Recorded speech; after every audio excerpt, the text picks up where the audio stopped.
Assalamu alaikum wa rahmatullah. Bismillah walhamdulillah wa salatu wa salam ala rasulillah.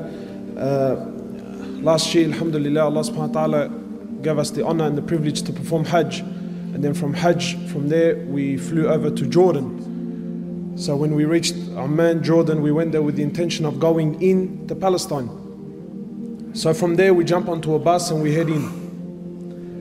And as you get to the borders, you see the Israeli flag stands extremely high. And subhanAllah, automatically, your heart starts to beat. You know, because hearing is not like seeing. So you enter this place and you go through this whirlpool of emotions. Some of it is anger, some of it is fear, some of it is frustration. So you get to the borders, and keep in mind, you're an Australian, you got an Australian passport, and you get there, and wallahi, from as soon as you see them for the first time, it's like something enters the heart. It's like a poison enters the system. And from as soon as you make contact with them, no smiles, no welcomes, no nothing whatsoever, you're automatically made to feel like an outcast. So you get to the border there, they take you off the bus, you walk in, and you sit for an hour, 2, 3, 4, 5, 6, 7, 8, and you haven't been questioned yet. You're an Australian that wants to go in, and you haven't been questioned yet.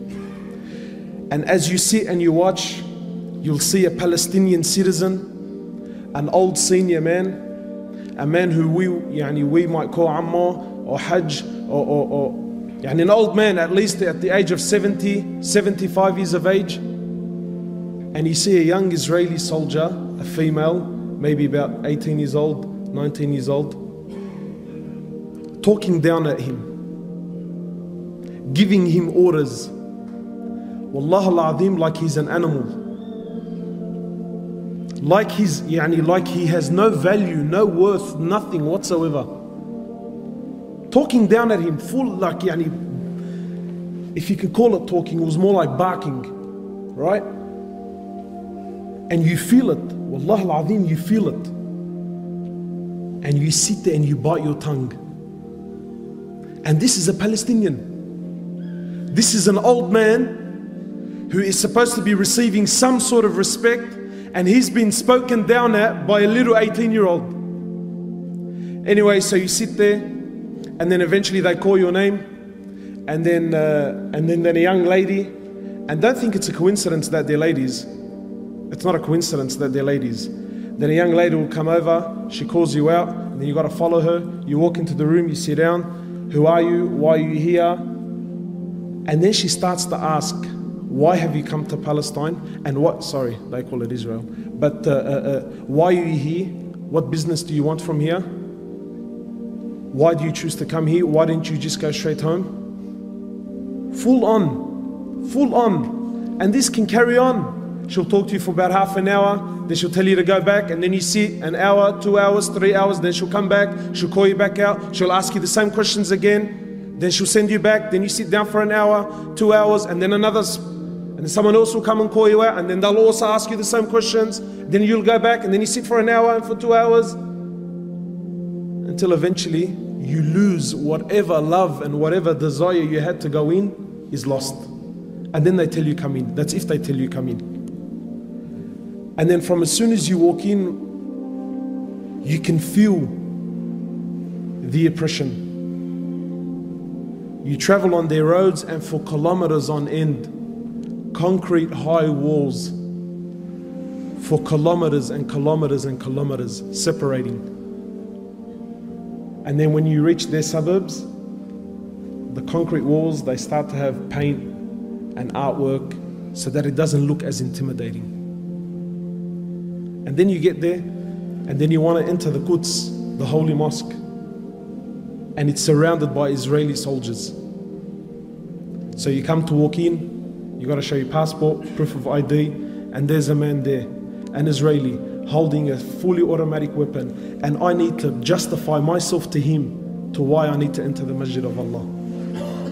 Anyway, so you walk in, you show your ID, you go in there and you walk into the Quds, and wallahi, it's like the walls are crying. There's no youth because they don't allow them. No youth. You walk in and they have a stand, a glass stand with a collection of bombs, grenades, shells, things that have been fired into the masjid over the period of years. You look at the shells made in the USA.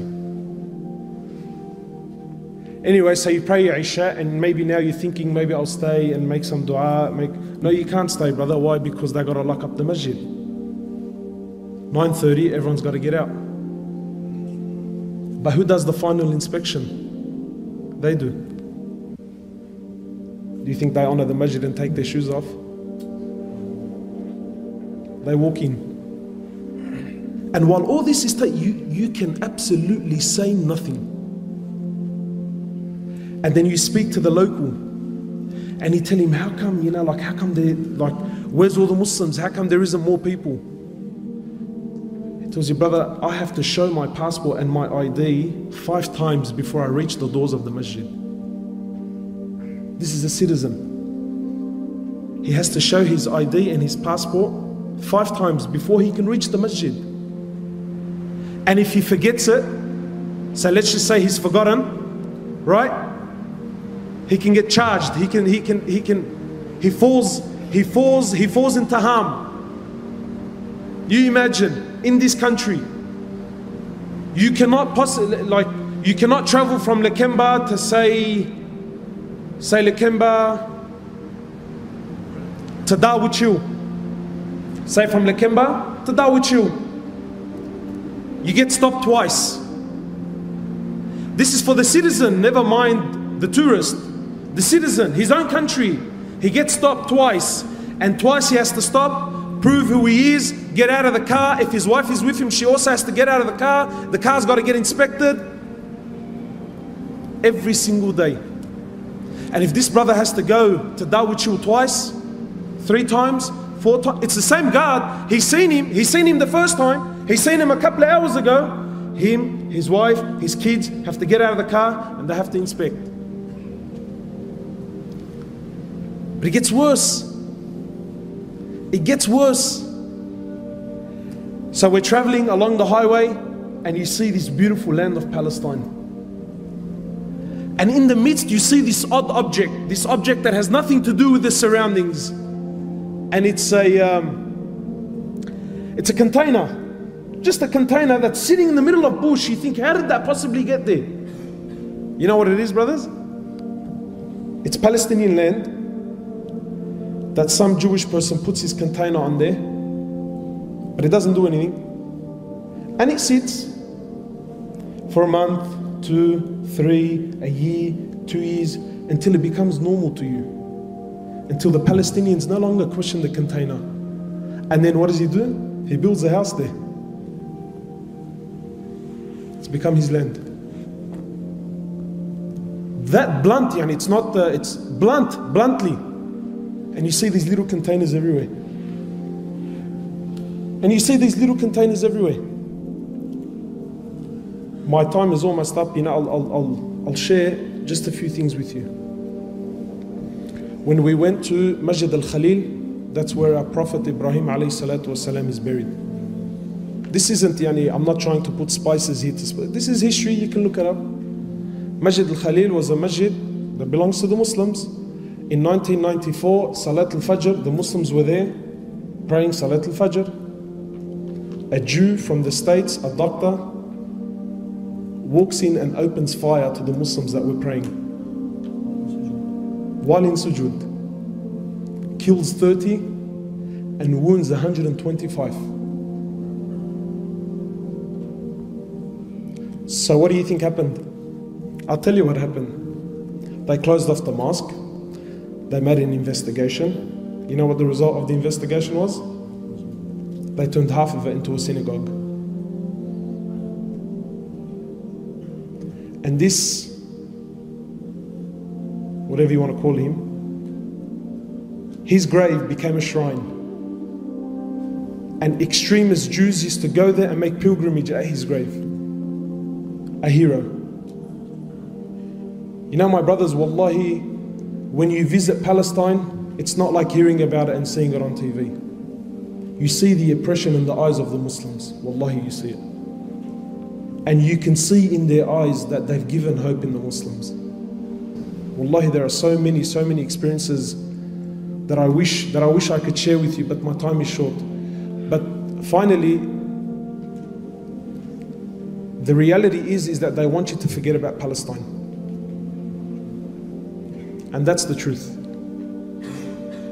They don't want you, they don't want your money, they don't want your tourism, they want nothing. You and this place needs to finish.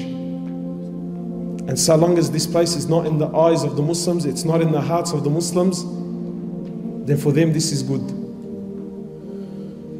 Have you ever asked yourself, why is it we know so little about Palestine? I'll end with this. This was a request of the Imam of Masjid al-Quds.